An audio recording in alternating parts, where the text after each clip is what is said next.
ದೇವರು ಒಂದು ನಾಯಿಯನ್ನು ತಯಾರಿಸಿ ನೀನು ಜನರ ಮನೆ ಕಾಯಿ ಅಂತ ಹೇಳಿ ಅದಕ್ಕೆ 20 ವರ್ಷ ಜೀವನ ಕೊಡ್ತಾರೆ. ಆಗ ನಾಯಿ 20 ವರ್ಷ ತುಂಬಾ ಜಾಸ್ತಿ ಆಗುತ್ತೆ, ನನಗೆ 10 ವರ್ಷ ಕೊಡಿ ಸಾಕು ಅಂತ ಕೇಳಿಕೊಳ್ಳುತ್ತೆ. ನಂತರ ದೇವರು ಒಂದು ಕೋತಿಯನ್ನ ತಯಾರಿಸಿ ಅದಕ್ಕೆ 20 ವರ್ಷ ಜೀವನ ಕೊಟ್ಟು ನೀನು ಜನರನ್ನ ಎಂಟರ್ಟೈನ್ ಮಾಡು ಅಂತ ಹೇಳ್ತಾರೆ. ಆಗ ಆ ಕೋತಿ 20 ವರ್ಷ ಜಾಸ್ತಿ ಆಗುತ್ತೆ, ನನಗೆ 10 ವರ್ಷ ಕೊಡಿ ಸಾಕು ಅಂತ ಕೇಳಿಕೊಳ್ಳುತ್ತೆ.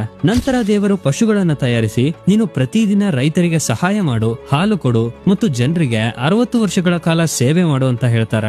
ಆಗ ಆ ಪಶುಗಳು ನಮಗೆ 20 ವರ್ಷ ಕೊಡಿ ಸಾಕು ಅಂತ ಕೇಳಿಕೊಳ್ಳುತ್ತೆ.